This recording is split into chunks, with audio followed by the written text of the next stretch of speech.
अगर मैं फलसफी बना और शोहरत के पीछे भागा तो सिर्फ इसलिए कि औरतों को अपनी तरफ खींच सकूं। नीलुफर नाम है उसका।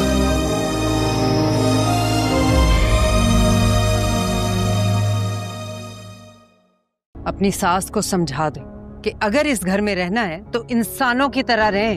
मेरी अम्मा ने ऐसा क्या कर दिया जो आप ऐसे बोल रही हैं? तुम चुप रहो, बीच में मत बोलो। ये मेरा और मेरे बेटे का मामला है। चुपचाप खड़ी रहो या चली जाओ यहाँ से। मुदाखलत मत करना बीच में। मैं क्यों चली जाऊं? मेरी अम्मा के बारे में बात कर रही हैं आप, तो जो बात होगी वो मेरे सामने ही होगी। शावीर, कहाँ से उठा के ले आए हो इन्हें? बात करने की तो तमीज नहीं है। वो तो साफ नजर आ रहा है कि किसमें कितनी तमीज है। मानूर, क्या बात है, थके हुए लग रहे हैं आज। थक गए? हाँ, जरूरी कामों से निकला हुआ था। दबा दूं?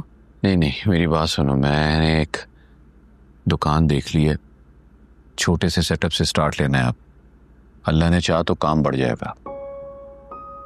सच्ची? मुझे एकदम से वो दिन जवानी के याद आ गए हैं जब नया नया कारोबार शुरू कर रहे थे। उफ, कितने अच्छे दिन थे वो। तुम्हें देख के लग रहा है जैसे जवानी में तुम मेरे साथ खड़ी थी ना, आज भी वैसे ही खड़ी हो। मरते दम तक साथ दूंगी आपका। अब देख लेना, किचन में काम ज्यादा होगा, खाना ज्यादा बनाना पड़ेगा। आप फिक्र ही ना करें जनाब, मेरी हेल्प के लिए वो है ना औरत, वो काट वाट देती है चीजें, फिर बनाने में इतना टाइम नहीं लगता। शावीर बेटा, क्या तुम मुझे अपनी माँ की तरह नहीं समझते हो? जी बिल्कुल, क्यों नहीं। तो बेटा, फिर मेरा ख्याल रखना भी तो अब तुम्हारा ही फर्ज है ना। मैं तो तुम्हें अपना बेटा समझती हूँ, इसीलिए तुमसे कह रही हूँ। बस यूं समझ लो कि एक माँ अपने बेटे को दिल की बात बता रही है। जी आप बोले, मैं सुन रहा हूँ। देखो ना शावीर बेटा, जैसे तुम अपनी अम्मा को खर्चा देते हो ना और ईमान को देते हो, इसी तरह से अब तुम मुझे और मानूर को भी खर्चा दिया करो ना। अब कौन है हमारा तुम्हारे अलावा? तुम ही तो अब हमारा आसरा हो ना। हेलो हेलो उमान, कैसी है? मैं ठीक हूँ। क्यों फोन किया तुमने? सावियार की तबीयत का पूछने के लिए। जाविया की तबीयत अब ठीक है। चलो शुक्र है। और कुछ नहीं, बस। चलो ठीक है, खुदा हाफिज। अच्छा सुनो, बोलो, मैं सुन रही हूँ। तुम कैसी हो? मैं बिल्कुल ठीक हूँ और बहुत खुश हूँ। और अगर मेरी खुशी चाहते हो तो आइंदा कभी मुझे कॉल मत करना। तुम्हारी आवाज भी सुनना नहीं चाहती, कभी भी नहीं। एमा,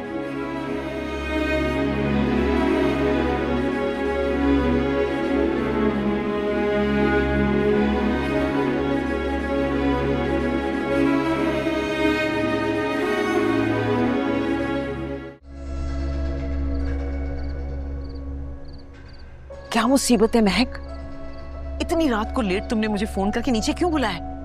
आंटी, वो मुझे आपसे बात करनी थी। कौन सी बात? करो ना। वो पैसों का अरेंज हो गया।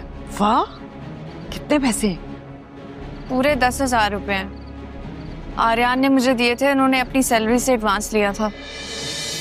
तो अच्छी बात है ना। तुम्हारी खातिर कल मैं बाबा के यहाँ जाऊंगी, उससे ऐसा अमल कराऊंगी कि तुम्हारी गोद बहुत जल्द भर जाएगी। इंशाल्लाह। आंटी, अब मैं तो वही कर रही हूँ जो मुझे आप कह रही हैं। हाँ, तो फायदा भी तो तुम्हारा ही है ना। देखो, तावीज इस दफा सही से जलाना, पिछली बार की तरह अधूरा काम ना करना। आप फिक्र नहीं करें, मैं तुम्हारी खातिर कल ही बाबा के पास चली जाऊंगी।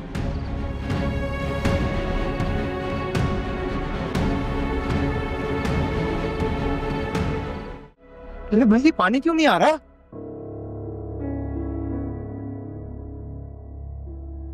क्या हुआ, तुम रो क्यों रही हो?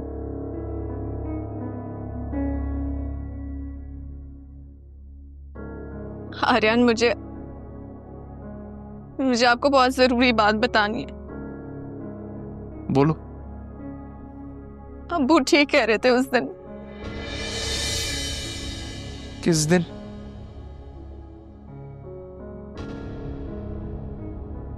वो तावीज़ मैंने ही जलाया था। तुम इन चीजों में कब से यकीन करने लग गई? रुखसाना आंटी ने कहा था अगर मैं ये करूंगी तो मैं माँ बन सकती हूँ, क्योंकि डॉक्टर्स के पास तो मेरा कोई इलाज ही नहीं है। बैठो। देखो, औलाद होना ना होना ये सब अल्लाह के हाथ में है। अगर हमारे नसीब में औलाद उसने लिखी होगी तो वो जरूर देगा हमें, और अगर नहीं लिखी होगी तो हम कुछ नहीं कर सकते उसका। हमें सब्र करना हो। ठीक है आर्यन, आई प्रॉमिस ये सब कुछ मैंने आपकी खुशी के लिए किया। मुझे लगा अगर तावीज़ चलाने से काम बन गया तो मैं माँ बन सकती हूँ। ईमान के पास बच्चा है, फबिया के पास है, मेरी गोद खाली है। मुझे बहुत डर लगता है कि कभी आप मुझे छोड़ ना दे। राहिम आ रहा है मुझे पिक करने के लिए, फिर उसके साथ जाऊँ। अच्छा, वो क्यों आ रहा है? रोज तो तुम खुद जाती हो और आज तो तुम नाश्ता भी नहीं करके जा रही। एक्चुअली अम्मी, हम सारे ऑफिस के दोस्तों ने ये प्लान किया था कि आज हम कहीं बाहर नाश्ता करेंगे और फिर साथ ऑफिस जाएंगे। अच्छा बच्चा है वैसे राहिम, ख्याल करता है ना तुम्हारा बहुत। हाँ ये तो है। आपको पता है वो ऑफिस के काम में भी मेरी बहुत हेल्प करता है, और अगर मैं ऑफिस से लेट हो जाऊँ ना तो वो ही मुझे घर ड्रॉप करता है। हाँ माशाल्लाह, बहुत अच्छी तरबियत हुई है उस बच्चे की। हाँ। अरे कहाँ से बनाऊं नाश्ता? पूरे किचन में एक चूल्हा खाली नहीं है। हांडी पता नहीं क्या बना रही है, ऐसा लग रहा है घर में दावत है। अब्बू दावत है क्या? आपने बताया ही नहीं। नहीं बेटा, वो एक छोटा सा खाने पीने का बिजनेस स्टार्ट किया है, किराए पे दुकान ली है। उसी सिलसिले में तुम्हारी माँ खाना बना रही है। जाहिर है खाना तो उसी ने बनाना है। अरे माशाल्लाह अब्बू, ये तो बहुत अच्छी बात है, आपने मुझे बताया ही नहीं। इतने दिनों बाद मेरे पास आके बैठे हो, कैसे बताता?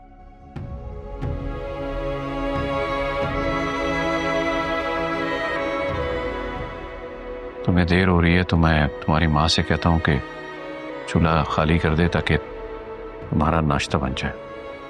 अरे वो तो खुद आ जाती है अपने दुखड़े सुनाने। समझाना है ना बेटा, तो अपनी बीवी को समझाओ। नहीं, उससे तो मैं समझा लूंगा, उसकी आप फिक्र ना करें।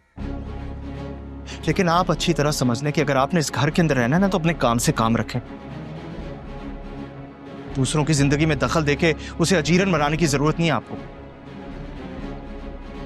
और हाँ, वो मेरे पैसे वापस करें आप।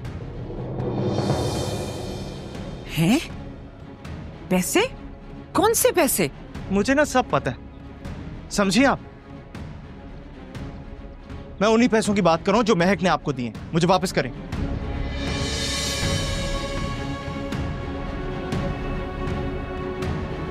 अच्छा ना, दे दूंगी मैं वो पैसे, लेकिन तुम्हारे मसले का हल ना सिर्फ आमिल बाबा ही के पास है। अव्वल तो कोई मसला है नहीं, लेकिन अगर कोई मसला होता भी ना तो वो मैं आपसे या किसी आमिल बाबा से जाके उसका हल ना ढूंढता, समझी? अरे भलाई का तो कोई जमाना ही नहीं रहा। मेरी तरफ से भाड़ में जाओ, तुम रहो सारी जिंदगी ऐसे ही बेऔलाद। ना मुंह बंद रखे, समझी आप? तमीज नहीं है किसी को यहाँ पे।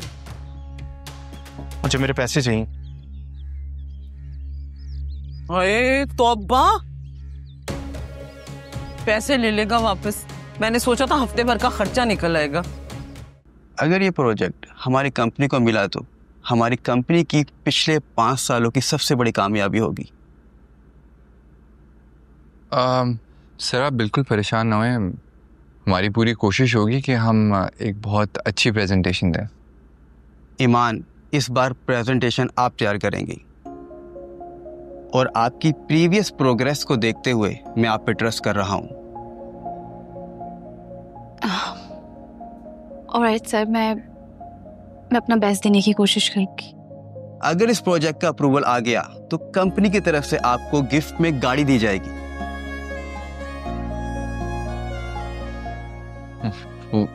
Wow sir, that's great news. लेकिन अगर अप्रूवल ना आया तो मैनेजर को फायर कर दिया जाएगा। ये आजकल तुम इतनी बदजन क्यों रहने लग गई हो ईमान से? तुम जानती हो ना वो कितने बड़े सदमे से गुजर रही है बेटा। तुम्हें तो ये बात समझनी चाहिए। हाँ तो अम्मी मैं ही समझती रही हूँ सबको, मुझे कौन समझेगा? अरे मैं हूं ना, मैं समझती हूँ ना तुम्हें। बताओ मुझे क्या बात है, क्यों तुम इतने जहनी तनाव का शिकार रहने लगी हो? बस अम्मी पता नहीं आजकल मुझे कुछ भी अच्छा नहीं लग रहा। ये मेरी जान हो तुम। तुम्हें पता है मैं और तुम्हारे अब्बू तुम दोनों बहनों से बेइंतहा मोहब्बत करते हैं। तुम हंसती मुस्कुराती हो तो यकीन करो हमारी जान में जान रहती है। खुदा का वास्ता है मुझे परेशान मत करो, अपना मूड अच्छा करो बेटा। अच्छा चलो एक काम करते हैं, आज तुम आराम करो, घर के सारे काम मैं देख लूंगी। खुश? नहीं अम्मी मैं आपका हाथ बता दूंगी। अच्छा जावियार की तरह। जावियार यकीन करो सुबह से मेरे कमरे में और बार बार दरवाजे की तरफ देखता है कि मेरी खाला कहाँ है, ढूंढ रहा है वो तुम्हें। अम्मी मैं फिर जावियार के पास जाती हूँ। ठीक है तुम चलो, मैं भी तुम्हारे पीछे पीछे आती। शाबिर मुझे तुमसे बात करनी है। बताएं। अपनी सास को समझा दो कि अगर इस घर में रहना है तो इंसानों की तरह रहें। मेरी अम्मा ने ऐसा क्या कर दिया जो आप ऐसे बोल रही हैं? तुम चुप रहो, बीच में मत बोलो। ये मेरा और मेरे बेटे का मामला है, चुपचाप खड़ी रहो या चली जाओ यहाँ से। मुदाखलत मत करना बीच में। मैं क्यों चली जाऊं? मेरी अम्मा के बारे में बात कर रही हैं आप, तो जो बात होगी वो मेरे सामने ही होगी। शाबिर कहाँ से उठा के ले आए हो इन्हें? बात करने की तो तमीज नहीं है। वो तो साफ नजर आ रहा है कि किसमें कितनी तमीज है। मानूर प्लीज बाहर जाओ, मैं अम्मी से बात करके आ रहा हूं। जाओ। मैं कहीं नहीं जाऊंगी शावीर, मैं भी देखना चाहती हूँ कि मेरी अम्मा के बारे में क्या बात कर रही है। ठीक है ठीक है ठीक है, रुको तुम भी और सुनो अपनी माँ की कारस्तानी। तुम्हारी माँ इस घर का माहौल खराब करना चाहती है। उसने महक को तावीज गंडों पे लगा दिया। क्या? ऐसा नहीं हो सकता, आप झूठ बोल रही हैं। मैं क्यों झूठ बोलूंगी? मुझे क्या मिलेगा झूठ बोल के? शावीर ये तुम्हारी सास बहुत शातिर औरत है। उसने इस घर का माहौल खराब करके रख दिया। आज तक इस घर में कभी तावीज गंडों की बात नहीं हुई। अम्मी मुझे लगता है आपको कोई गलत फहमी हुई है। रुखसाना आंटी इस तरह कैसे कर सकती है? मैंने खुद सुना है बेटा, और महक भी इस बात का इतराफ कर चुकी है। तुम्हें मेरी बात पे यकीन नहीं आता ना? बुलाओ इसकी माँ को, अभी तुम्हारे सामने हकीकत आ जाएगी। ये अम्मी क्या कह रही हैं? क्या ये सच है?